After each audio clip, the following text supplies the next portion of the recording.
to hear a revolution in talk radio, Liberty Talk Radio, where the critical thinking will defrag your mind of propaganda-ridden viruses induced by mass media news programming. No BS here, just the facts. And now we present to you America's quintessential iconoclastic anomaly. Wow. In talk radio, your host, Joe Cristiano. Welcome, everyone, to Liberty Talk Radio. I'm your host, Joe Cristiano, and this is a program where we're asking you to be a revolutionary in thought, a dissident in action. You know, folks, I'm asked very often about being a talk show host, and what's really interesting is that being a talk show host is very unlike any other profession. And let me give you an example. I have friends who are incredibly talented, a lot more talented than I am. They have high-level professions. A friend of mine who's an anesthesiologist is also a craftsman. He does woodworking. And I was just speaking with him the other day and saying, geez, I said, that looks so complicated. I don't think I could ever do that. He said, actually, it's not that difficult. He said, I thought the same thing. He says, but once I learned a few of the basics. I went to a class, start working on it. And he said, it really comes to you. He says, you have to have a little knack for it. He said, but he says, I can do pretty good woodwork now. It is beautiful work, by the way. And I said, yeah, that's interesting. I said, I maybe I just don't have the patience for it. But so many things are like that. No matter what you do in life, it always seems so incredibly difficult. For example, if someone said, would you like to be an NFL football player? I said, I don't think so. It would take years and years of building up your body to have the muscles and the strength and the speed and also your tolerance for pain. I mean, just thinking of what you have to go through just to get on the field, even at a high school level, is almost excruciating, So I often thought about that because people ask me, they say, geez, I'd like to be a talk show host. And my response to them is always the same. I said, well, being a talk show host is unlike any other profession in that it's something that you think you do naturally. Is it, well, you're just talking. I mean, what is there to being a talk show host? It's not that you're being a tennis star or, an astronaut or, a mathematician. You just get up there and you're talking to a microphone. And I said, it's the easiest job in the world when you look at it. It is probably one of the most difficult jobs to actually execute. Now, I'm saying this for a reason, not just to waste your time and my time, because I'm going to give you a little bit of insight, and we're going to actually bring that into how we arrive at some of the issues that we discuss. And so people say, well, how do you decide what to discuss? There's so much going on. I said, no matter how I plan it usually changes the last few minutes. For example, this weekend, my wife and I decided to go to an oddball pizza place called Bohemian Pizza Restaurant. And it's downtown Tulsa in the Red Brick District, which, quite frankly, I love the Red Brick District. And I'm going to steer off a little bit just for a second. I think there should be two types of environments to live in. Either you live in a city like a red brick district, or you live out in a farm. This suburbia is a halfway house to nowhere. I mean, I think suburbia has really been the scourge of society because what it does, it actually separated people from themselves and the community. For example, if you go into any subdivision, you will find that there are deed restrictions that allow very little leeway as to what actually can be built in that subdivision. The houses have to be at least 2,000 square feet or whatever the case may be. The lots have to be at least 100 by 100 or whatever the case. They have all these deed restrictions. Now, some of the deed restrictions are restrictive in that you don't have a grocery store. So if my wife or I want run out of bread, we can't walk, which this good exercise, walk down to the local grocery store, in the subdivision, if you will, and then walk back and we get our loaf of bread. No, we have to get in our car, and drive a mile, 2 or 3 miles just for the loaf of bread. It is the most inconvenient, it is the most inefficient way of living, and it is the most isolated form of living. All right, I just ranted about suburbia. I hate suburbia. Give me the red brick district or give me the mountains of Montana. No, nothing in between. Now, let me go further. So we're sitting in this restaurant, and it's a quaint restaurant, really nice. It's on 3rd Street in what they call the East Village in Tulsa, kind of an eclectic type of place. And we did something special Saturday night, took a break from our regular routine. And we're sitting there, and this restaurant only holds about 25 people. And I'm sitting there, and it just happens that I am sitting adjacent to a flat screen TV hanging on the wall. Now, the walls are all red brick because it's an old red brick building, and there's mosaics on the wall. Really, really kind of a neat place. Service was fabulous. The food was outstanding and really different, Anyway, so I'm watching, and there's a basketball game going on. Now, in the interest of full disclosure, I never watch football. Never. I just never watched football. I mean basketball. I'm awfully sorry, basketball. And I just never got into it, and I may watch a minute of a game. I get bored, and because I don't know the teams. Anyway, the basketball game that was being played was Tulsa playing UConn, which is a University of Connecticut. And I'm just sitting there waiting for my meal to be served. And I'm watching, and I realized that I really wasn't watching the game. Surprise, I wasn't watching the game, and I said, I'm staring at the floor. And I said, what am I staring at the floor for? I was staring at the floor because it was so beautiful. I've never seen such a beautiful basketball floor in my life. Now, people want to know, how do I come up with all of these subjects for my radio program? Well, actually, I don't. They come in, they hit me in the face, and they say, I have to say something about this. So you have to have a mind that works that way. I'm answering question number 1. Now, we'll go on to number 2. So I'm sitting there, and I can't figure out why I'm paying more attention to the basketball floor than I am the game itself. The game was a pretty good game. It wasn't outstanding. Tulsa was winning by about 5 points at the time, at about halftime, and I'm sitting there, and I said, "Why am I watching that floor? It was so beautiful. It was almost an ivory, an off-white floor." And Preston, what do they call the place where they shoot the extra points? That's the paint. They call it the paint. You're in the paint. The paint? Yeah, they call it an area. Yeah, the paint. What do they call that? The foul, the free throw line. Free throw line. Okay, I just had this guy my technician is a sports nut. I mean, when I say nut, I mean nut, a real nut. I mean, knows everything about every sport. I know nothing. Anyway, so I ask him, and he's sitting here. His microphone is not working right now, so that's why you can't hear him very well. But anyway, so. At the free throw line, they had this beautiful blue mosaic, inlay, and I said, geez, that's beautiful. And then I said, well, why do they have to spend all of this money, for a basketball court? Why couldn't they just have a regular basketball court? Why? And I thought to myself, well, they're not really paying for it. If they were paying for it, you'd have wooden planks. It would be unfinished wooden planks. But they're not paying for it. You see, the people who are paying for it are not only the people who are paying to see the game, but it's being paid through the tuition. Now, who's paying the tuition? Follow the money. Well, most of the people, and I would say, let me ask you, Pressure, you went to college. Are most of the students on some sort of loose student loan these days? Oh, he says yes. So. Emphatically, yes. All right, so and we can safely say, because he's an expert, he's got a student. I only owe $50,000. He owes $50 million. He's an expert in student loans. Anyway, when they bury him, they're going to bury him with a note.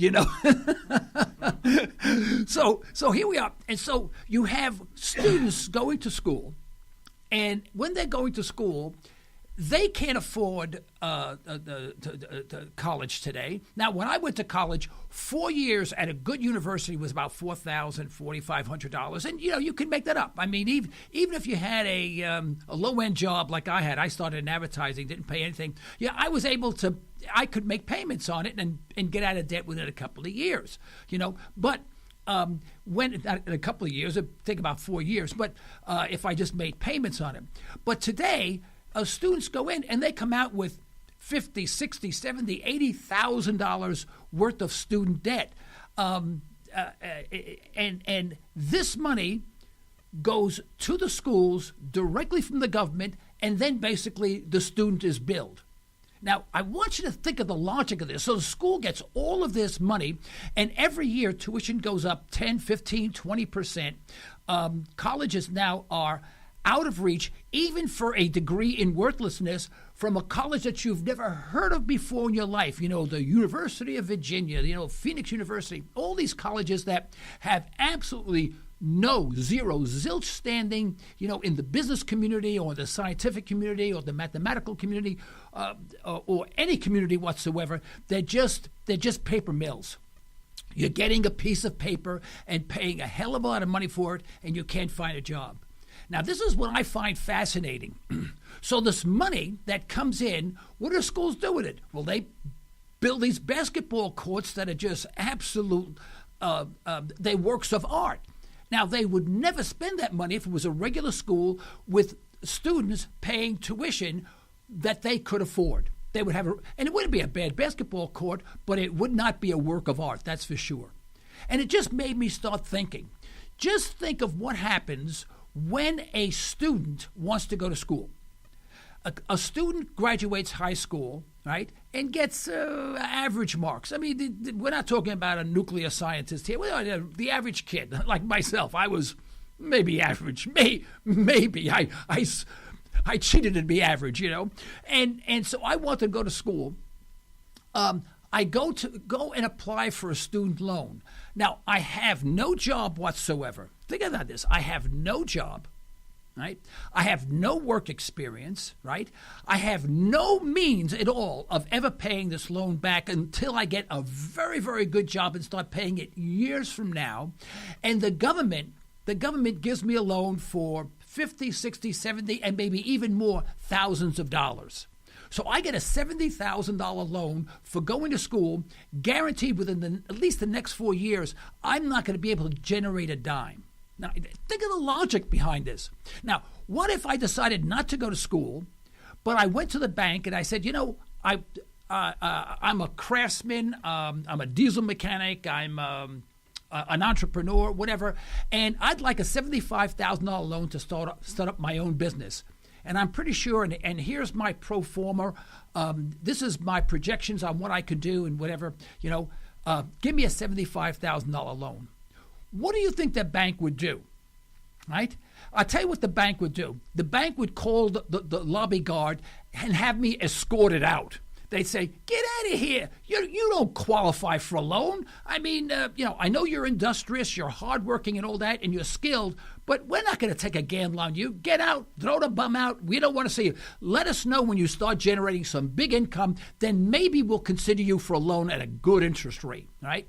So when you look at the dichotomy of these two situations, they don't make any sense. So the school is getting money from the government. Now, when we say the government, that's bull. It's not coming from the government. Guess where it's coming from? It's coming from you and me. And why is it coming from you and me? Because the students who are getting these loans are in such debt, they will probably never pay them back. Most won't pay it back at all. Most will only pay back a small portion, and the rest becomes a government debt of which there's only one person, one group of people that can ever get the government out of debt, and that's the working, productive people population. In other words, I'm going to be paying for this overinflated, worthless student debt back to the government, where a college education should maybe be $10,000, but now it's $70,000, and that extra $60,000 is to be a burden on me and you and everybody else. You say, well, why would the government why would the government give a loan to a student who will have absolutely no ability to pay back within the next 4 years guaranteed, because they're going to school. They have to study. Now, they may have a part-time job at the school bookstore or something like that, just for pocket change, but they will have no facility to pay back for 4 years. Then when they graduate, depending on their degree, and 90% of them can't even find a job. And then a good portion, a vast majority, will default on the loan. Now, this is the government thinking, and yet if you were a logical person, watching money like everyone watches their money, their budget and whatever on a daily basis, you wouldn't even dream of doing this.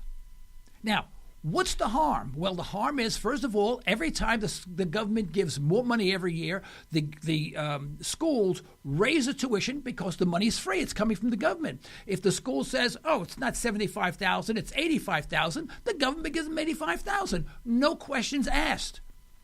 You see, there's this we talk about the military-industrial complex. We have an education-industrial complex now. So we have the industrial complex, we have the pharmaceutical-industrial complex, we have the medical-industrial complex, and now we have the educational-industrial complex. The whole thing is insanity. Now, you have the student comes out of school.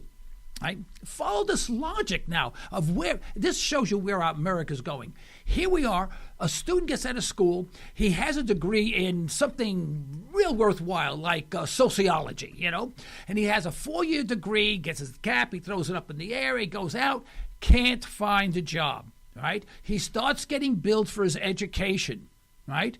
What does he do? Well, he has a couple options. He could apply for another student loan to go for his master's degree in sociology, so he defers his debt, which would be much higher. And then if he can't find a job after he gets his master's, he'll apply for another student loan, goes for his PhD in sociology, right? So now he's doctor student, right? And then he still winds up in the same place, part-time at Walmart. Can never pay the loan off. And all the loans do get larger and larger, and they loom over everyone like a lead balloon. Now, what really hurts is that those families who have the facility to send their students, their children to school, their sons and daughters to school, all right, instead of paying, $10,000, now they're paying $70,000. So what you are in effect doing is that you are draining money from middle-class people. I'm not talking about the wealthy, the super wealthy. You're taking money from the middle-class people, $70,000. It could be a good portion of what they're saving to retire. You're taking because they want their children to have an opportunity, in this wonderful free market enterprise bull crap, economy that we have. So they will sacrifice, and they will sacrifice even their retirement money to bring their kids to school, not realizing that they're sacrificing their future, and they're not providing their children with an education that they can use. Let me give you an example. Let's go back to the basketball court. Preston, you want to go back to the basketball court? Okay. I'm going to ask you a question. How many NBA teams are there? 32. 30. 32. Okay. 32 now. 30? They're 30. They're 30. Okay, 30. All right, 30. All right. There are 30 NBA teams. Now, what is the probability? Now, this falls in line exactly what I'm talking about. Kids go to school, right? And they should be at least counseled as to how to become productive in society.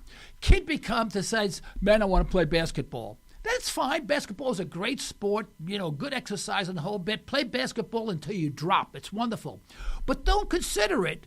At least there should be somebody with a half a brain cell working in our public school system, and there's not one half brain cell working in the entire school system in the United States. Not one. If you added all the brains together in the U.S. public school system, you wouldn't get a half a brain. Okay? Because these kids are saying, man, I want to play basketball. So you get a coach saying, okay, Johnny, we're going to get you to play basketball. We're going to hustle. We're going to win. We're going to win the championship, the district championship, blah, blah, blah, blah, blah.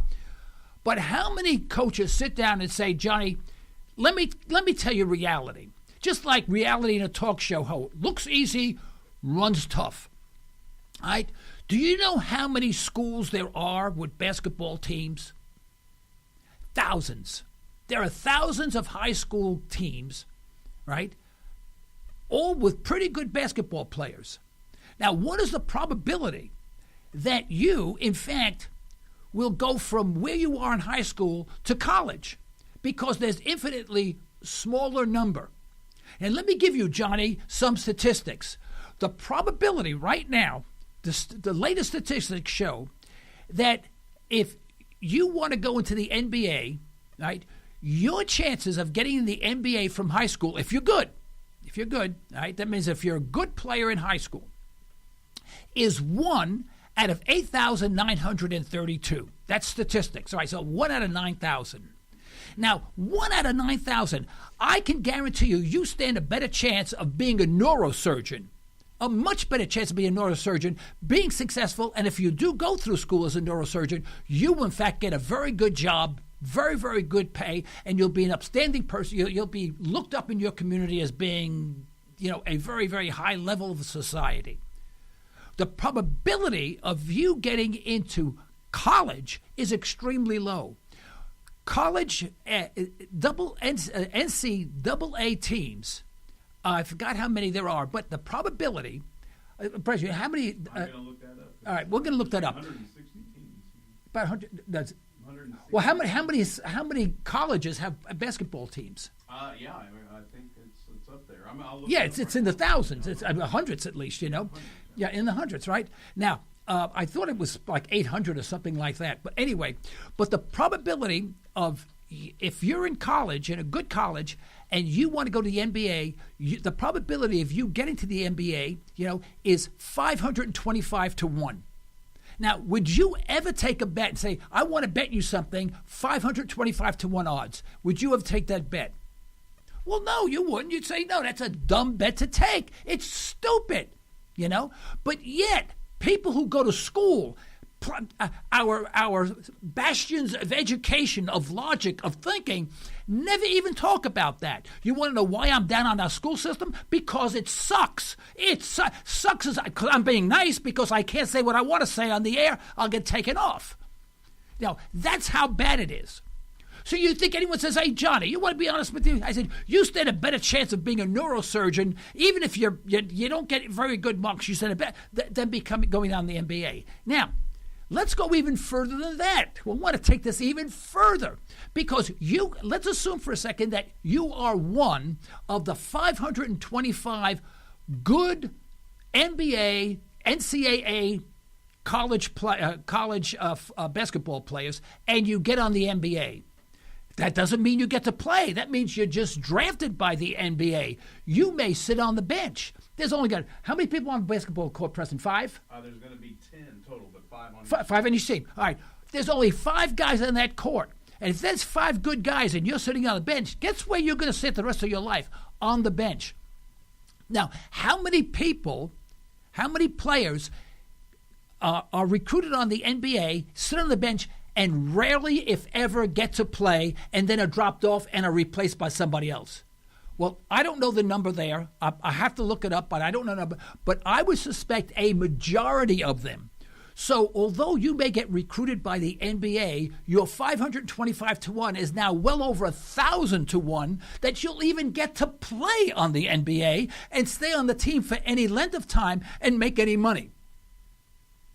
Now, I'll tell you, give me 1,000 to 1 odds on anything, and guess what? I'll take the 1,000, forget the odd, the 1. I'm not going to win.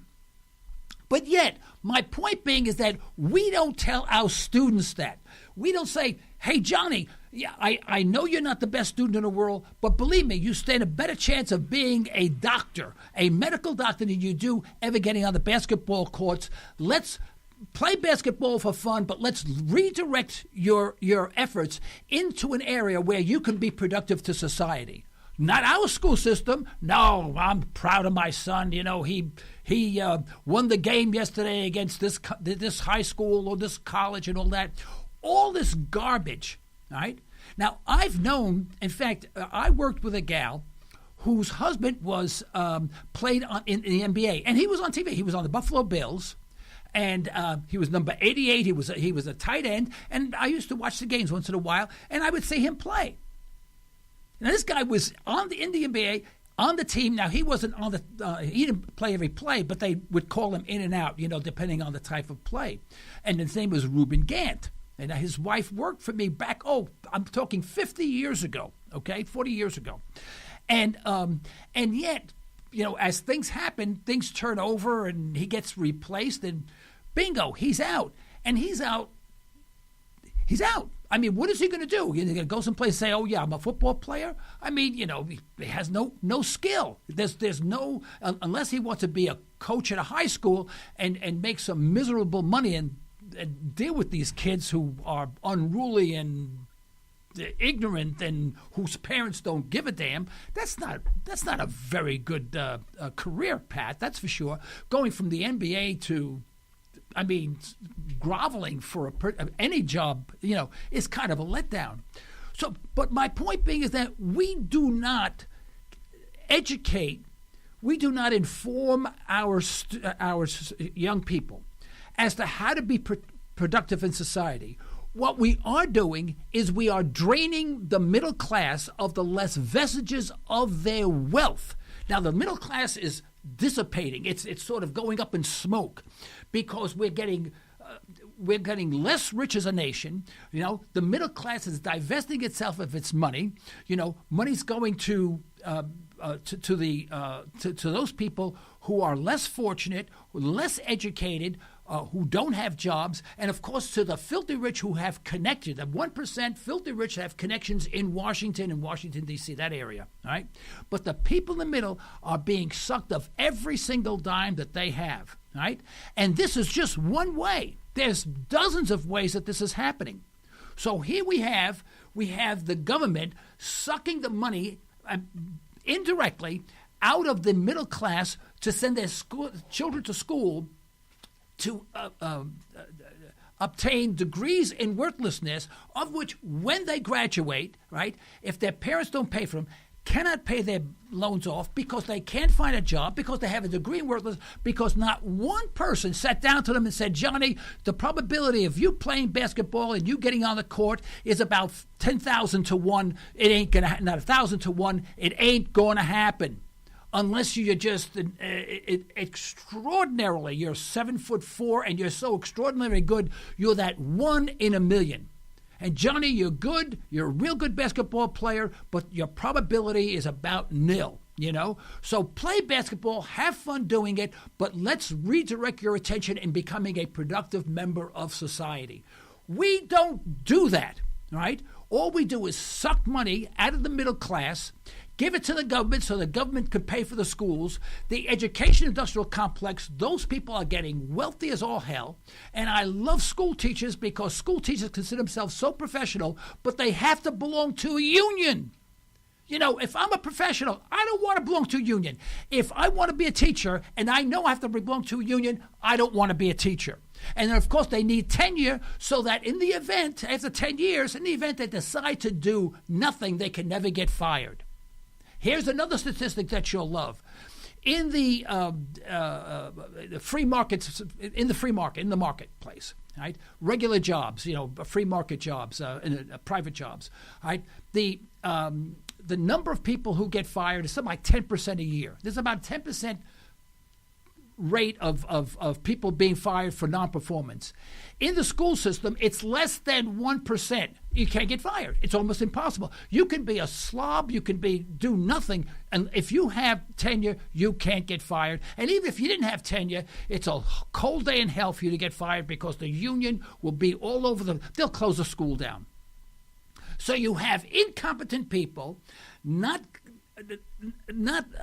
educating our students as to what they should do when they're old. Now, there are many, many people that I know that are school teachers who are very dedicated. I'm not blaming the school person, the teacher themselves.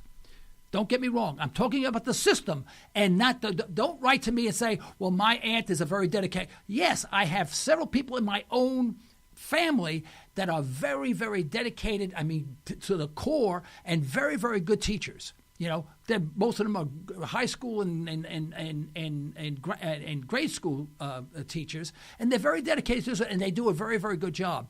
Where we fall down is taking the reality, the world, the way it really is, the world that the students will be facing, and say, this is the harsh reality of life. This is what you should be looking at. That we don't do very well at any level, especially at the college level. Because the more students, the more money, guess what you get when you get more money? You get a fancier basketball court.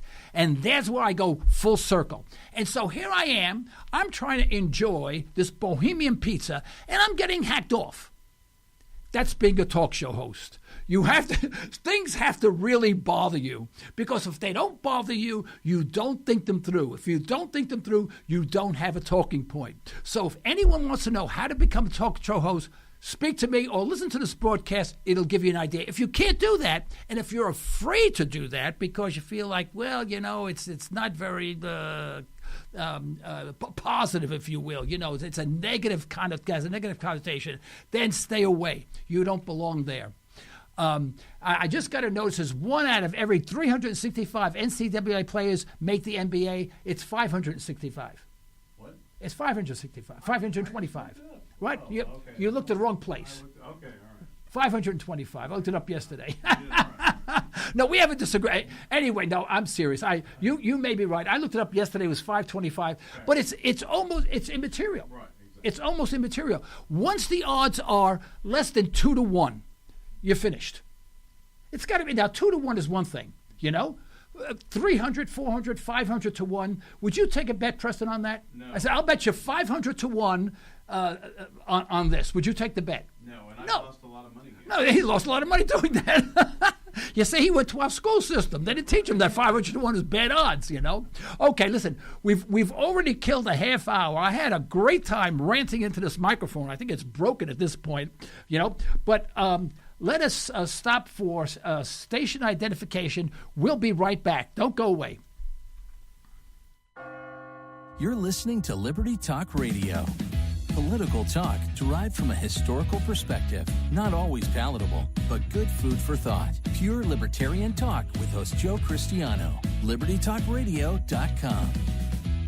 Express Test is your go-to company for on-site occupational health testing services. That's right, we said on-site. That means we will meet you at your facility for a free health and occupational safety consultation. Express Test specializes in hearing conservation, respiratory protection, and employee safety. We can help you establish viable programs tailored to your business and employee needs. For your free consultation, call 918-743-2929 or visit us at expresstest.com. That's 918-743-2929 or expresstest.com. Do you find yourself asking, what did you say? Aaron Cristiano of Ranch Acres Audiology has over 25 years of experience helping patients just like you. Hearing requires conservation. We need to be aware and we need to be responsible for our own hearing health.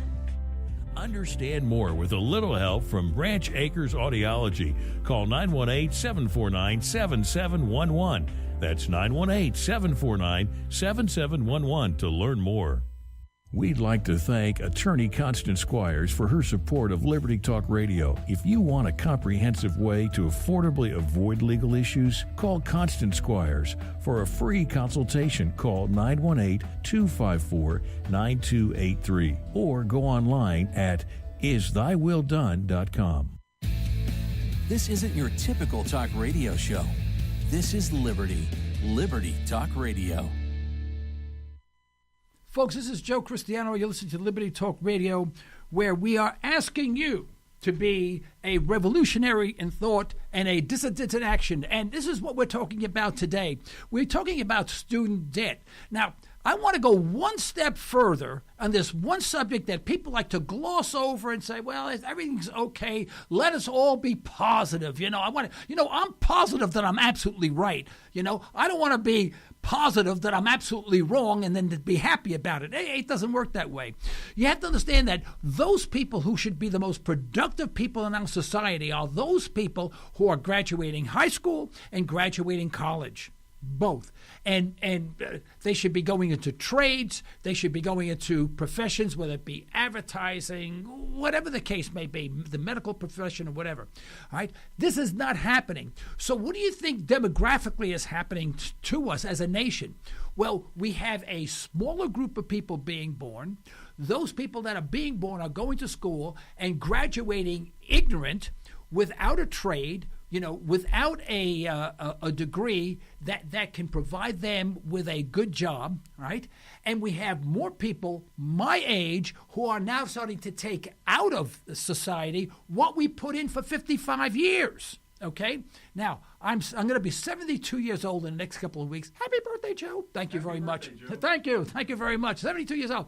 All right? Now, but I've been working since I'm 14 years old in my father's factory. So I have been working nearly all my life, and now I'm just starting to take a little bit of money out. Now, people say, oh, you should leave it in. You don't need the money. No, no, it's my money. I put it in. I want it back, and I'll never get back what I put into it. But we're taking out, right? Those that should be putting in to prop up the economy are not putting in. They're taking out also. They're taking out on student loans, and then they're getting jobs that can't provide them with an income. So you see where this demographics, our failed school system, all work together in unison, in this downward spiral of an economy of ours. And I don't care what people think. Now, I subscribe to the American Institute of Economic Research. I have for 20 years. And I could not disagree with them more. Now, these guys are the brilliant guys. I mean, these guys, they do nothing but study the economy. I could not disagree with them more. They feel more optimistic about the society and things are getting better. I'm saying these guys are smoking something. I don't know. Whatever they're smoking, they're not giving me any because I can use it. But it's not going in the right direction. It's going in the wrong direction. Just look at the I'm a demographics guy. Look at your demographics and then look at the qualitative measures within the demographics, the school system. And I want to hear from you guys, 888-773-4496. That's 888-773-4496. Listen, I'm ranting. I'll lose my voice soon. Call in. Just tell me I'm nuts, whatever it is. Call in now, 888-773-4496. I know you're out there. I know you are. You better call in or I'll come and get you. All right. Now, I want to talk a little bit about a documentary that I saw on Saturday night. My wife and I, we came home. We said, well, let's watch a movie, and we went on Netflix and we looked at a documentary, and this was very insightful. It was about the people in Africa, and the people in Africa that pick cotton in Africa. Apparently, Africa is a very, very large producer of cotton. I didn't know this, right? And the people who pick cotton, and these are children, mostly children, and then even the elderly, pick cotton, make somewhere between 50 and 100 euro, which is about like $125, well, a little less than that now, a year. Could you imagine working hard in the fields 10, 12 hours a day, 7 days a week for a year, and making $125? Now, you think to yourself, well, what's causing this? Well, there are many reasons for it. Let me give you a major one, and this is where the United States comes into play. And whenever the United States comes into play, it always seems to be something that we could correct, and we don't, because the agricultural industrial complex takes hold and feeds itself at the expense of everyone around the world. Just like the military-industrial complex, the educational-industrial complex, we have an agricultural-industrial complex. It's all the same. It's the same players, and they're all profiting by it. You see, what we do here, we grow cotton, but it costs us a lot of money to grow cotton compared to Africa. So what our government does is they subsidize the cotton farmers. So let's say I have no idea what the cost of cotton is. Let's say it's $10 a pound. I'm making it up. I have no idea what it is. All right. The government will give the cotton growers $9, right? And so they sell it out in the market for $1 a pound. So in Africa, in order for people to buy cotton from Africa, right, they need to all they can sell it for is the market price. Well, the market price is $1 a pound, not $10 a pound. And again, I'm making up those numbers. I have no idea whether a bushel or whatever they call it. All right. Now, you say, well, what the United States is doing is that they're taking money, again, from the middle class, from the people who are working. They're taking money from me and from you, and even with good old Preston over here, my technician. They're taking money from everywhere. And Preston has no money, so they're taking, they have no money, and they're taking money from you. So they're putting him further in hole, right, to pay cotton farmers to artificially lower the price, right? So people in Africa starve. Now, please, 888-773-4496. Will someone call in and tell me, give me an idea? I went blank on the screen. There I am. My beautiful face. You can't do without it. But I understand. Listen, I know how beautiful I am. I mean, I had to admit it. But here we are. Here we are starving people around the world, and then we call ourselves the bastions of free enterprise. What garbage, the garbage that comes out of the mouths of our elected officials is unbelievable. All right? That's what I mean. You have to be a revolutionary in thought, and you have to be a dissident in action. You have to be like me. You got to be a screaming maniac. And maybe if we all become screaming maniacs, something in this world will change.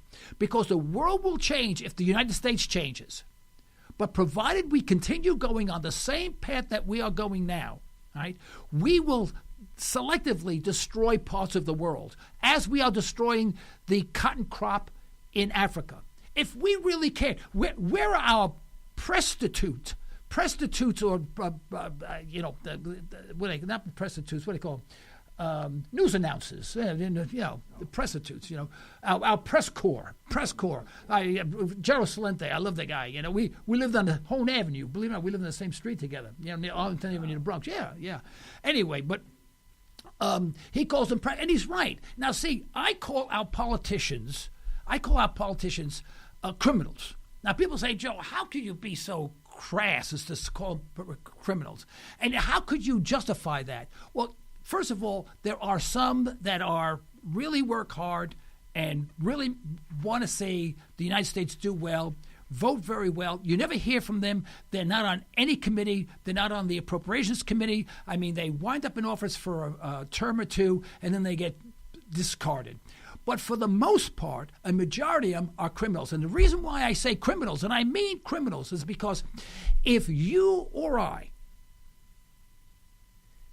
perpetrated what these people do, if we connived in business as they connive in Washington, the way they do, if we did that in the private sector, we would be serving 20 years in jail.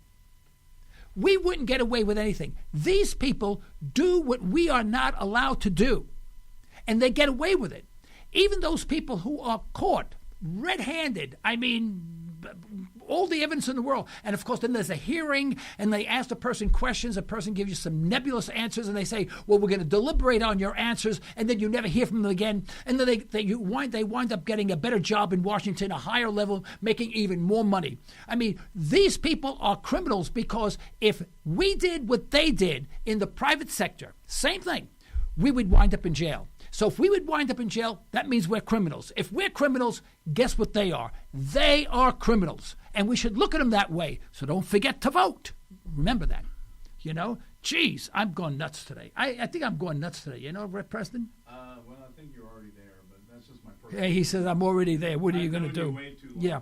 So why doesn't someone say, hey, let's stop this subsidy to cotton farmers because the people in Africa are starving. And what we're doing is we're taking money out of the middle class to pay cotton farmers who are already multimillionaires they're making contributions to my campaign of hundreds of thousands of dollars. I can't do that. So you have this cycle of dependency that's draining the middle class and starving people in Africa. Why doesn't anyone talk about it? You know why? Because they're a bunch of prostitutes and they're a bunch of criminals, and you'll never hear about it unless you listen to Liberty Talk Radio. I tell you, one thing that really concerns me is this net neutrality. Net neutrality bothers me because now we're a utility, and once it gets all finalized, we're going to be considered a utility. And once you're a utility, what happens? You are regulated. Once you are regulated, I feel that all these programs, such as Liberty Talk Radio, and there are hundreds, maybe thousands of them, that are legitimate, that broadcast on a regular basis and provide people with true, real-life information, are going to have to be registered somehow. You're going to have to apply for a license like you apply for an FCC license if you have a radio program like what I should be on 1170 KFAQ. And when that time happens, like Liberty Talk Radio, they're going to say, oh, I don't think so. I'm going to have to go through hoops and jingles and whatever, and never going to happen. I'm afraid that net neutrality is going to kill the Internet as we know it today, because we're going to have regulations. We're going to be regulated by laws and regs that were instituted over 100 years ago, and they're going to apply that to the Internet. Someone's got to connect those dots for me. I don't understand it whatsoever. I want to change the subject altogether. I love war. War is great. War is great because, war destroys the very fabric of society.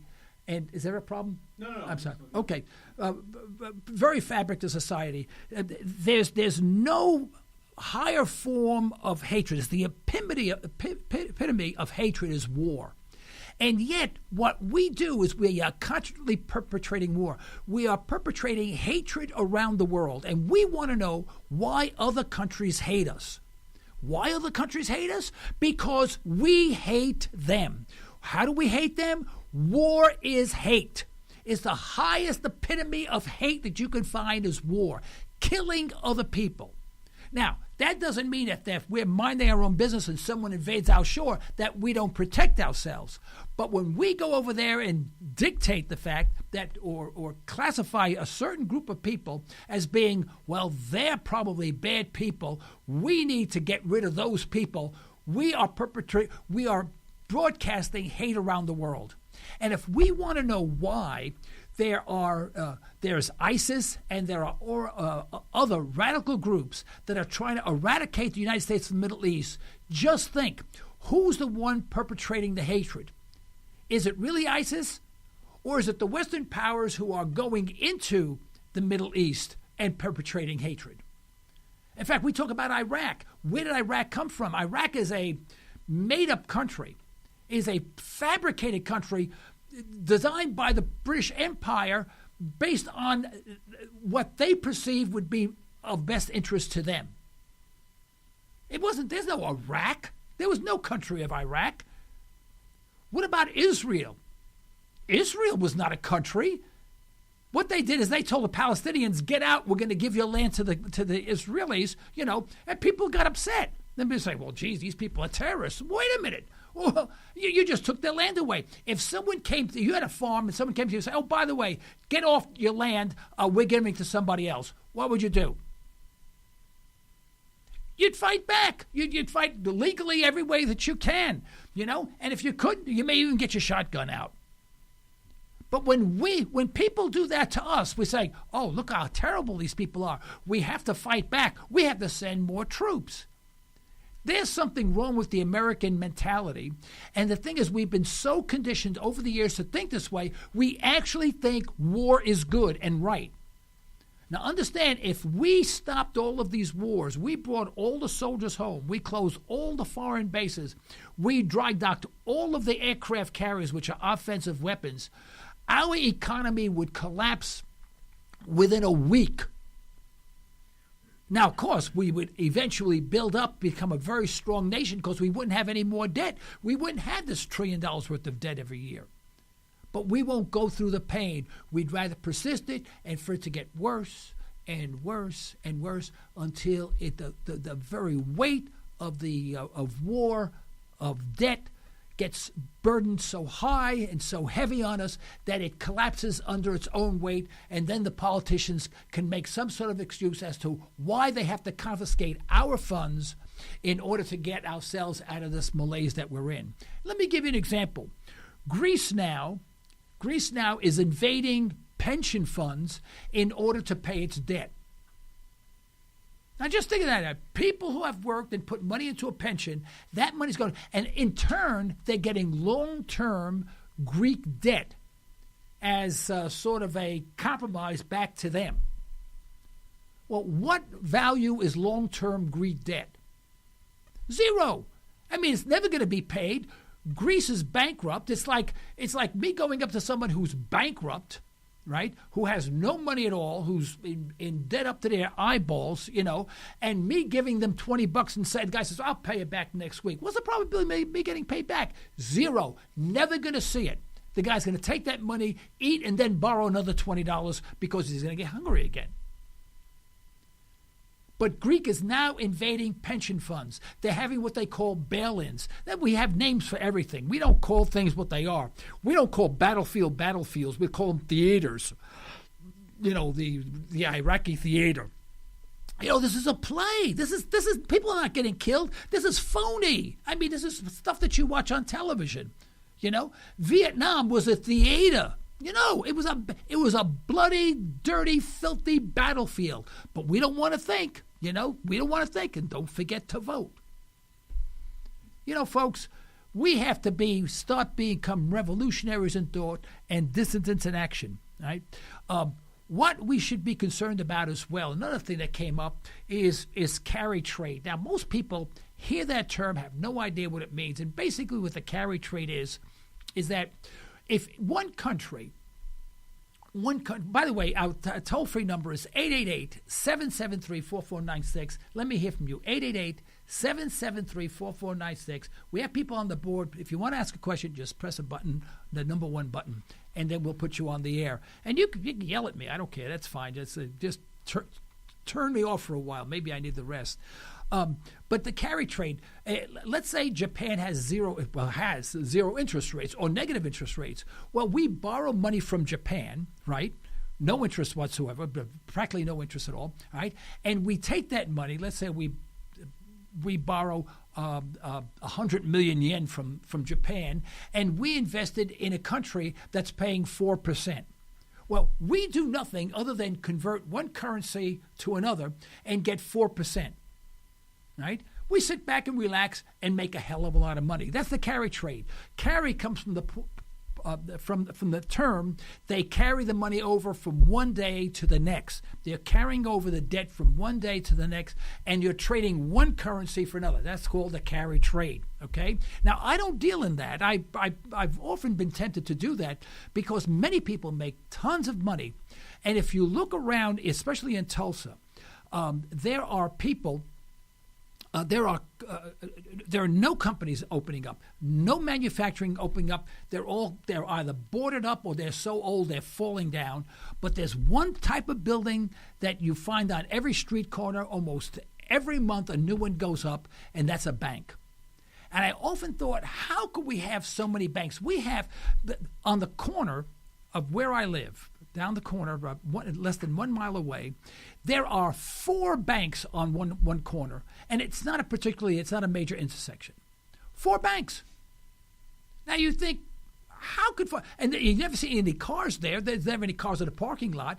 Now, if you go to a convenience store, you'll see 20 cars in a Quick Trip, for example, and they turn over. You can see why they're making any money. They sell beer and cigarettes and gasoline and snacks and all that stuff, and they're a great store. But then you pass by a bank, you see this $1 million building, at least $1 million building, no cars. Every once in a while, one car may come through. You never see any cars there. You say, well, geez, how do they make any money? Well, what they do is they borrow money at 0% interest from the Fed. They take that money, and we're talking millions and millions of dollars, and then they invest it in other currencies, that are paying 4 and 5%. Now, the problem with that, when you're getting 4 or 5%, you're investing in a riskier currency that could collapse any minute. So all of these banks are on the brink of high risk, in order to stay open, because they have no customers. They're not lending money out, but they're taking that money and they're engaging in the carry trade. So beware. If you have a lot of money in a bank, that bank may go bye-bye, and it could happen at any time. If we do have a currency crisis and all of these exchange rates change overnight, and that's the way it happens overnight so fast, no one can catch up with it. No one can get out fast enough. because the first person that gets out, everyone else follows, and by that time, the whole system collapses. You can go to your bank and say, I want my money back, and then they say, sorry about that, it's in Tanzania, it's gone. So beware of the carry trade, beware of the banking system. It's very, very, very, very dangerous. And as far as the U.S. is concerned, our currency is losing its dominance as the world's reserve currency. Just recently, the UK has joined the Chinese Asian Infrastructure Investment Bank, the AIIB. And what that is now, you have a major Western power is now involved in the monetary infrastructure of the East.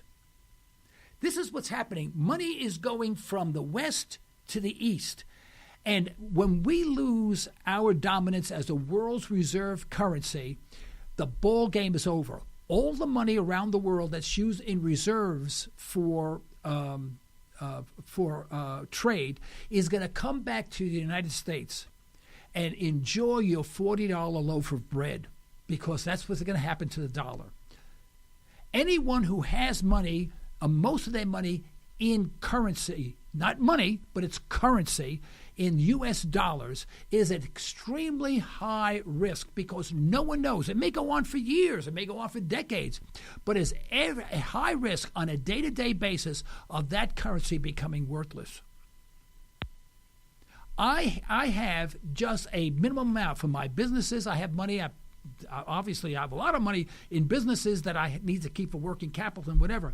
But beyond that, I try to minimize the amount of money I have. I'd rather own some productive land, some arts, things of value, No, I don't own a new car because it's nothing of value. I still ride around in my 1996 Subaru.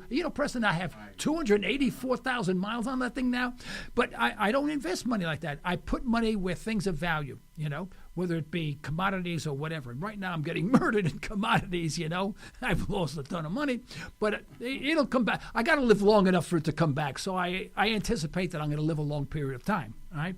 But I want everyone to be aware that what appears to you, what you see on television, what you hear, the advertising that you see, all the stuff is all a mirage. This is not reality. This is not the way you should be thinking. Everything you hear about school, everything you hear about education, everything you hear about trade, everything you hear about war, everything you hear about the economy is all a ruse. It's all gone. It's all wrong. You should do your homework and try to understand what is going on. And once you do, you too can become a famous, infamous and famous talk show host like Joe Cristiano on Liberty Talk Radio. And I guess that brings me full scope. They say, well, Joe, how do you pick your subjects? Well, you could only pick your subjects to talk about because they evolve during the week. When you're observing something, you're saying, that's not right. When you see an ad for a car, you say, well, geez, how come they never give you the amount of the cost of the car? All they give you is the 0% down, 0 payments for 3 months, 0 interest, 0 maintenance for a year, and 0 registration fees. The 5 zeros, In other words, the car sounds free. And then you wind up with this dinky little 4-door, crappy-looking car that looks like every other crappy little car that they make today. Just a small little, and it's $38,000. That's the cheap one, It's not free. And then you're in debt for the rest of your life. But don't forget to vote, okay? And with that, do we have anything else to say, Preston? I don't think so. Not today. Not today. All right, we have nothing else to do. Yeah. It's a Monday. Yeah, we only have one more. I'd like to encourage everyone. Our Twitter address is @LibertyJoe. If you want to tweet me, we're on LinkedIn, we're on iTunes, Blog Talk Radio, Liberty Talk Radio. Just go to our website, libertytalkradio.com, and you'll see all of our programs are live on video. And now next week, this coming week, Thursday, we're going to have returning with us is one of my favorite economists, and that's Andy Sutton from the Commonwealth of Pennsylvania. Andy is incredibly insightful. Please put on your calendar, 8 o'clock. We're going to return back to 8 o'clock. We started at 7:30 because of a scheduling conflict today, but we're going to return to 8 o'clock Thursday Central Time. We're going to have Andy Sutton. He's going to talk to us about the state of the economy, where we're going, and just a status of what's going on, and maybe a takeoff from what we talked about today. Hopefully, hopefully he'll springboard from this conversation. Okay, but with that, until next time. Okay, let me just play us our song, our music song, our closing. Okay. There we go. That's our closing. We'd like to thank thank you for listening. We'd like to thank our sponsors for the financial support, and we'd like to thank you for listening in. You can further the cause of liberty by recommending this program to your friends, but let us hear from you. Our email address is comments@libertytalkradio.com. Remember, folks, you're either allowing your liberties to be taken away or you're striving to protect them. Unfortunately, there is no middle ground. Until next time, this is Joe Cristiano. You've been listening to Liberty Talk Radio. Stay well, stay tuned.